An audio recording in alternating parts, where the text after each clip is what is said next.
গরুর আকার যত বড় হয় বেশিরভাগ এই শ্রেণীর কোরবানি দাতাদের নিয়তে ভেজাল বেশি। আপনি ঢাকা চলে যাবেন, গুলশান, বাড়িধারা, যে সমস্ত এলাকায় দেখবেন এক এক বাড়ির ভিতরে গ্যারেজে বিশাল বড় বড় 3টা 4টা 5টা গরু, এক একটা 4 লাখ 3 লাখ 5 লাখ এরকম দামের গরু। এই বাড়িওয়ালাদের বেশিরভাগ লোকদেরকে দেখবেন জীবনে এরা মসজিদের ধারে কাছেও যায়, কিন্তু কোরবানিটা করে মাসা। কারণ কি? একে তো কোরবানি করে গরিব দুঃখী লাইনে দাঁড়ায় থাকবে, আপনার চেয়ারে বসে বসে গরিব দুঃখীর কোরবানি গোশত দেবো, ভালোই তো লাগে। একটা বাকাওয়াতি জাহির হয়, দানবী এটা জাহির করা যায়, উৎসব হয়, আনন্দ হয়। আমি আগে বলেছি কোরবানি এটা উৎসব, কোরবানি একটা ইবাদত, এটা ইসলাম এবং মুসলমানদের সংস্কৃতি, সন্দেহ নেই। কিন্তু সব কিছুর উপরে ইবাদতের মানসিকতা প্রাধান্য থাকতে হবে।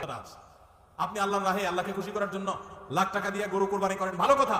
আপনার মধ্যে আসলে ত্যাগের মানসিকতা আছে এটা প্রমাণ করার জন্য মাদ্রাসা, নতুন মাদ্রাসা হচ্ছে, সেখানে লক্ষ লক্ষ টাকার দরকার আছে। আপনি সেখানে 20,000 50,000 টাকা অকাতরে দিতে পারেন কিনা, এটা অ্যাসিড টেস্ট। সেখানে টাকা বাইর হয় না। কোরবানিতে লাখ টাকা দেন, মাদ্রাসা টাকা দেন না, মসজিদে টাকা দেন না, আরো অনেক দিনের কাজ আছে সেখানে টাকা দেন না। গরিব দুঃখী মানুষ আছে, তাদের দরকার। একজন গরিব তার চিকিৎসা মাত্র 20,000 টাকা